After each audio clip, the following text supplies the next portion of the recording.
Hi everyone, Pam Gregory, astrologer. I'm going to be speaking to you today about the first half of March and the new moon in Pisces that is going to be coming up on the 13th of March. But also I'll be going to be talking more broadly about some of the big themes through this year. Now, for the next 23 years, we have a lot of Aquarian energy. We have Jupiter in Aquarius most of this year. Saturn stays there till 2023. That's when Pluto starts to move into that sign until 2044. A lot of Aquarius energy. Aquarius is to do with our higher mind. And so this is one of the reasons I feel we're going to be shifting in terms of our ability, becoming the new human, if you like, in the best possible organic way. We're going to be becoming more psychically sensitive. We might be able to see and feel energy in a way that we couldn't do it before. So initially, for some of us, these may be quite subtle effects. For other people, or at other times for us, they're going to be surges of energy, and we're going to feel quite destabilized, Uranus, in our bodies. Taurus. Uranus is in Taurus till 2026. So this can manifest as headaches or dizziness or nausea, because every cell in our body is being upgraded through this process, partly through the photonic light which is pouring onto the earth. And so take any strange symptoms, try not to worry about them, see it as an adventure in this consciousness revolution, evidence that you are being physically upgraded, and then it gets to be quite exciting. So this square between Saturn and Uranus, Saturn in Aquarius, Uranus in Taurus, which we have all year and into some of next year.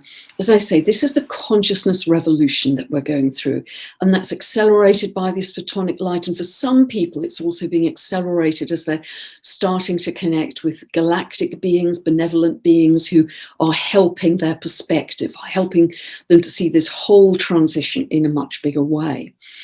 And Uranus is the futuristic planet, the one that always wants us to go in kind of leaps and bounds forward, whereas Saturn is the old, the way things have always been. And Saturn in Aquarius is really our old mental structures.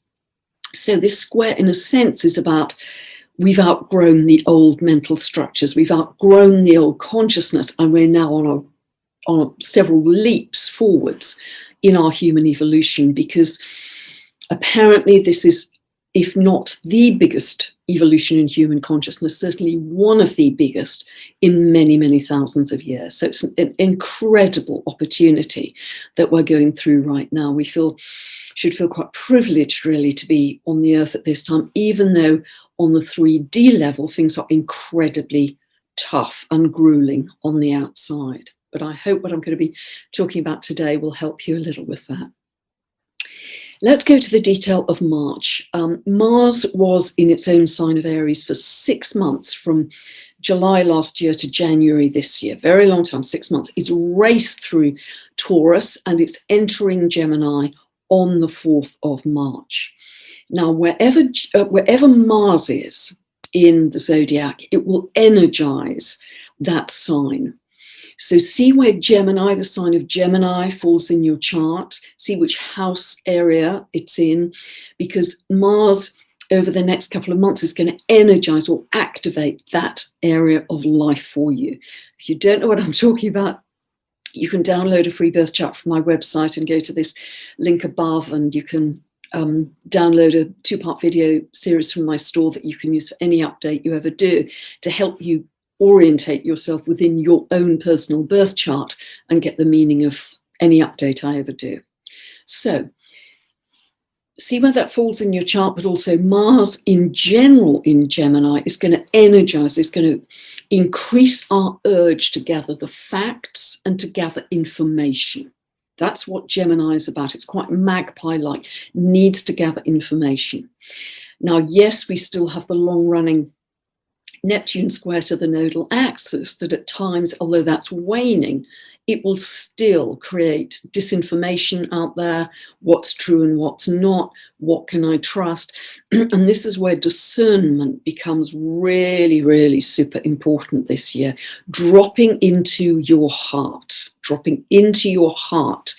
to know the truth, because Gemini is the sign of choices, and we are going to be, all of us, making some very, very big choices in our lives going forwards this year. There's no doubt about that.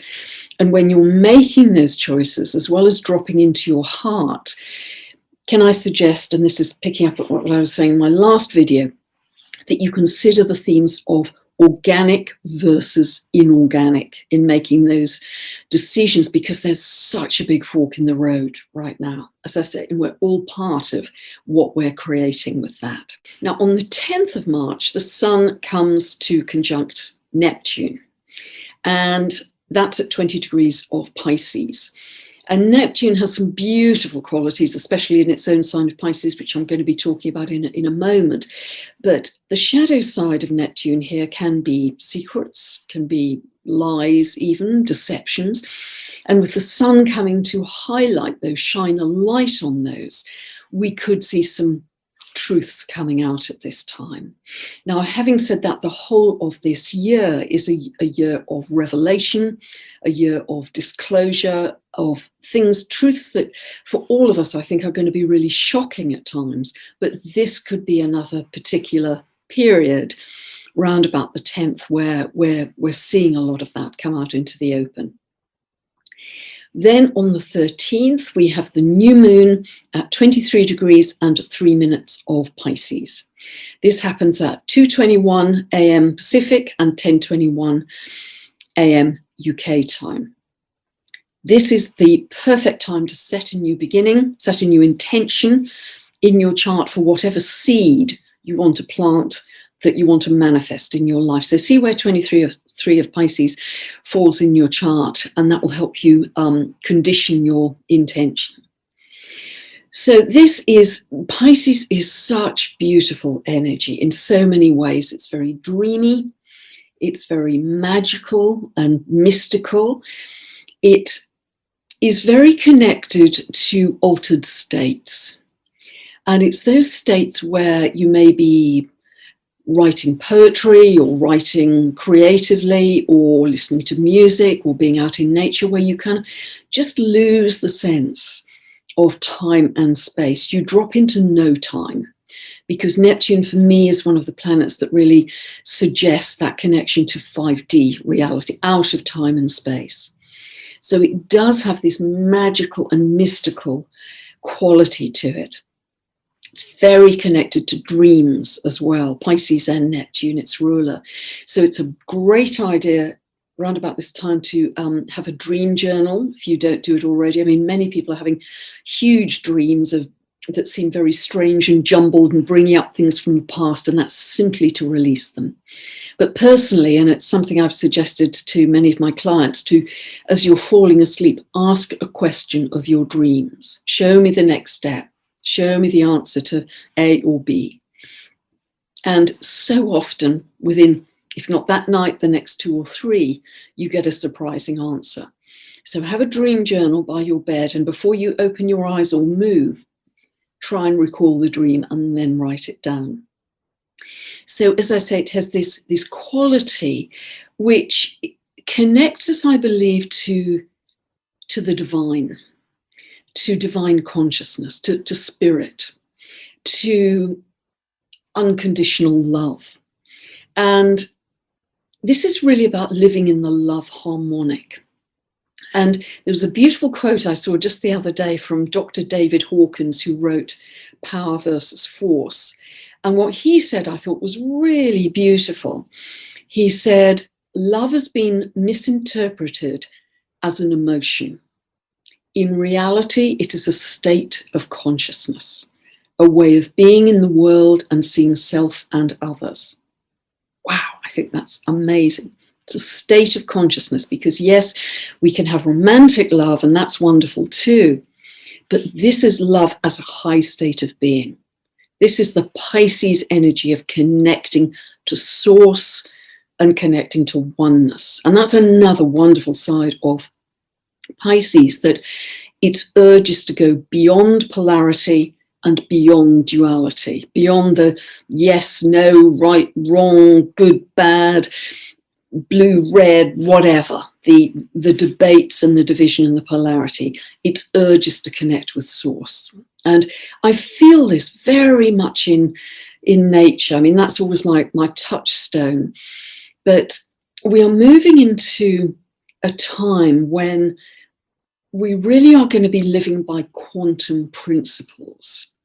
And let me just describe a little more here, that at this new moon, we have 3 planets in Aquarius: Mercury, Jupiter, Saturn. This is the sign of higher knowing, higher mind.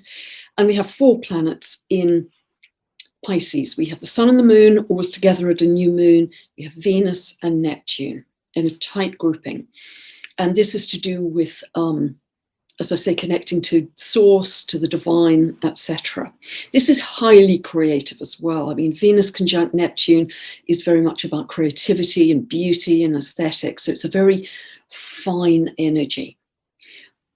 Also, I feel Pisces, although it's a water sign, the most sensitive water sign, to me is also about the ethereal, the intangible, because that's what it is about, really. You know, it's seeing, feeling, energy. It's that kind of thing. So with 3 planets in Aquarius, 4 planets in Pisces, the last 2 signs in the zodiac of higher mind and the ethereal, this to me is really encouraging us to use our inner state as our internal reference point. We're moving beyond Capricorn energy now. We've still got Pluto going through the last few degrees till 2024 finally, but check in, get into the habit of your inner state being your point of reference.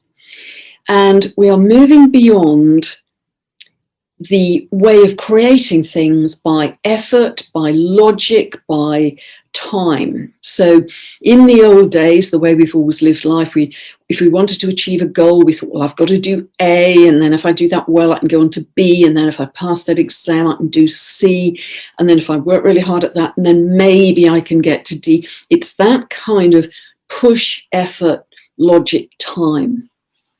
We're moving into a whole different creation of our reality now. We're going to understand this very well, of checking with your inner state, being in high frequency energy. And although I've mentioned this many times, just for those people who still ask me about it, this is about being in joy, gratitude, appreciation, love, peace. Those are high frequency emotions. Low frequency are anger, fear, panic, etc.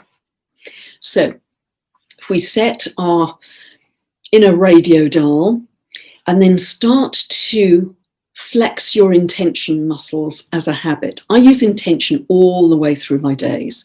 Lynn McTaggart, as I often quote, is the queen of intention with this. Read her The Intention Experiment book about the power of this, but it creates great focus for your thought. So, for instance, one of my favorites, and you've always got to use the present tense when setting intentions, one of my favorites is, I am easily finding a car parking space. And hey presto, I'm easily finding my car keys, which then turn up in the vegetable rack because I was in a hurry the day before. So use intention, present tense, I'm easily and flowingly, etc., etc. And your life will start to change if you're in this high frequency energy as well. And you will start to really start to use this Pisces energy as create, create, create. Start as if you're almost starting your life afresh. Starve out what you don't want more of in your life. As I say, I haven't listened to mainstream media for almost a year now, and boy, did that make a difference. So starve out what you don't want to hear or don't want more of in your life, and focus entirely on what you do want in your life, and milk it, egg it up, as it were. For instance, for me, when I'm in nature, and in the Northern Hemisphere here, we're just sort of barely getting into spring, but they're primroses and daffodils and buds just starting to come. I feel it's electric, all that new life about to burst out. And so, you know, as I'm going on my morning walk, I'll say, wow, just look at that daffodil, look at that. This is quite irritating if you're walking with somebody, but perhaps best on you. But just celebrating the beauty of nature, let's say, that you want more of in your life, and you will start to pull it towards you. A very simple example as well. Many years ago, I inherited a small amount of money and I wanted to buy a small place in rural France. Some of you know this story. And so all around my home, I had pictures of the kind of place I wanted to live in France, the kind of landscapes. I had kind of lots of yellow and blue, that French blue that you see on shutters. I had that kind of color. I had lots of visual cues of what I wanted to pull into my life. And within a really short time, like a week, I was starting to get synchronicity, starting to get signs from the universe. Yep, you're pulling it in. You're pulling it in. So it's that simple.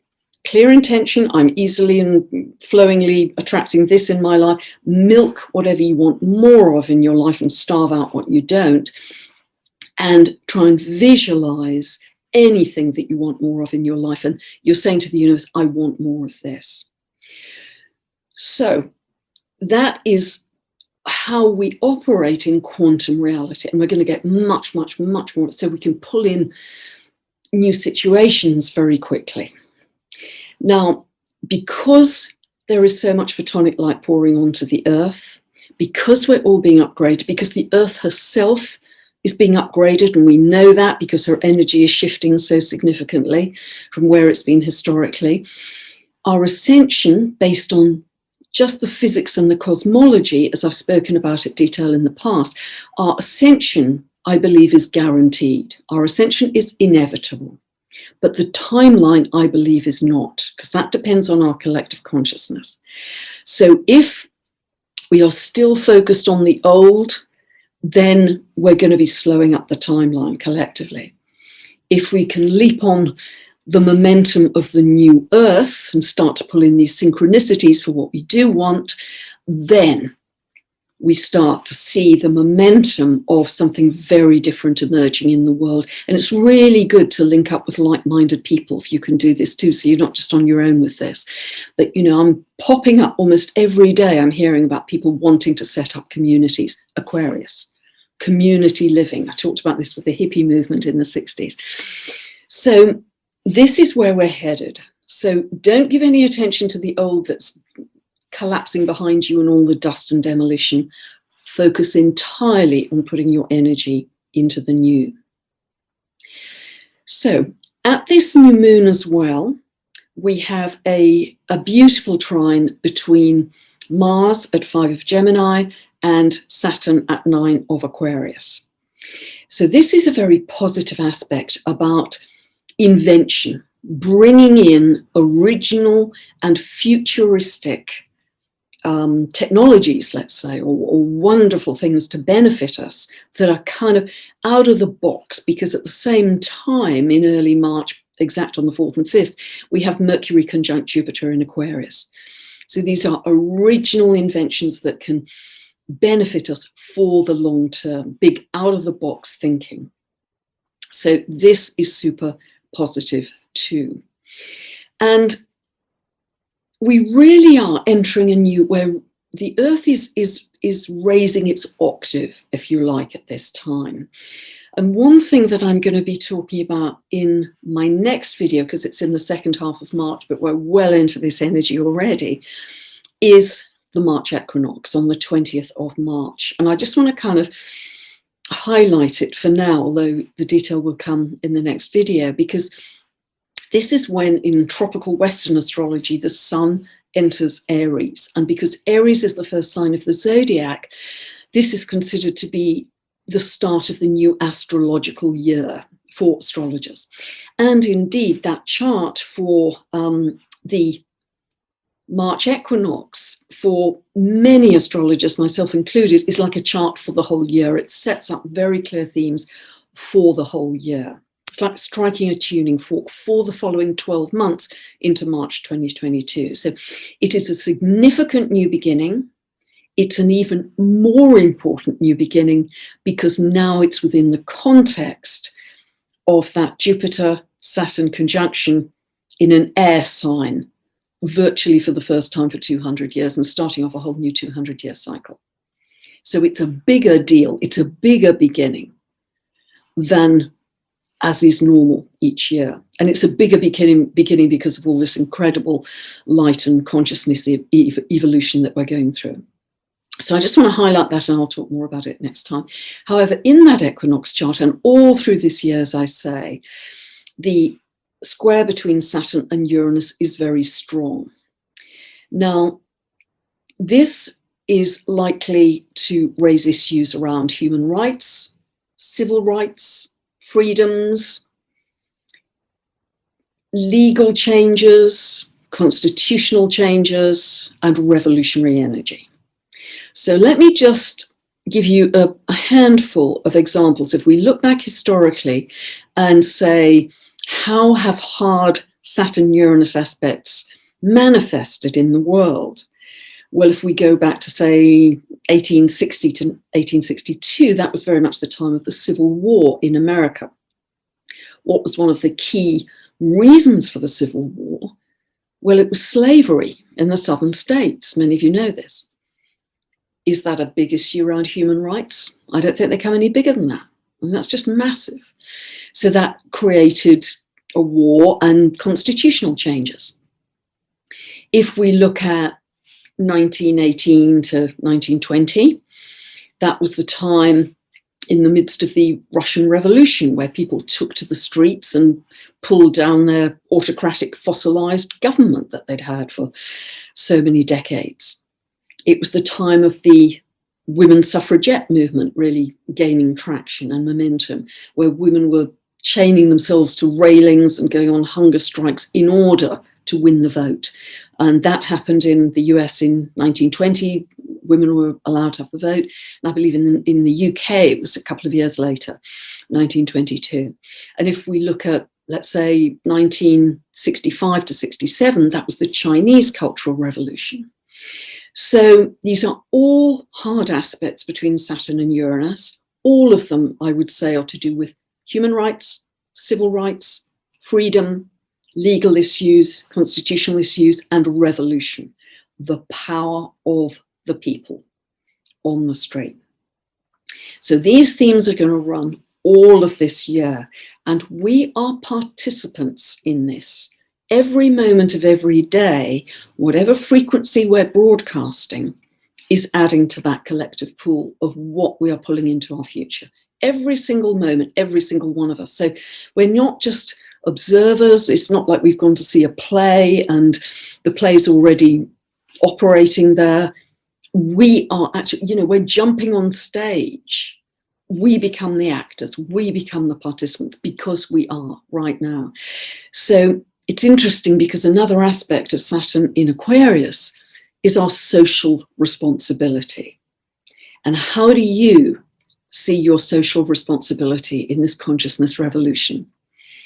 Are you going to kind of try and hang on to the old with all the angst and fear and anger that comes with that? Or are you going to just step forward with courage and being a warrior of light, a renegade of light, and say, no, bring it on. I am going to create from my fresh start exactly who and what I want in my life going forwards. So I hope that's helped you. Big, big times we're in. I know this isn't easy. Honestly, I know it isn't easy. It isn't easy for any single one of us, but we need to ride the wave of what's being offered to us because it is so historically incredibly, incredibly rare. So that's why we've kind of got to go for it, and it will benefit all of us.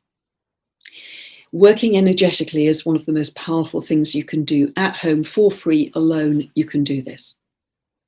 So I hope that's been helpful for you. If you'd like more information about my books, my teaching videos, my very long monthly newsletter, just check out my website, pamgregory.com.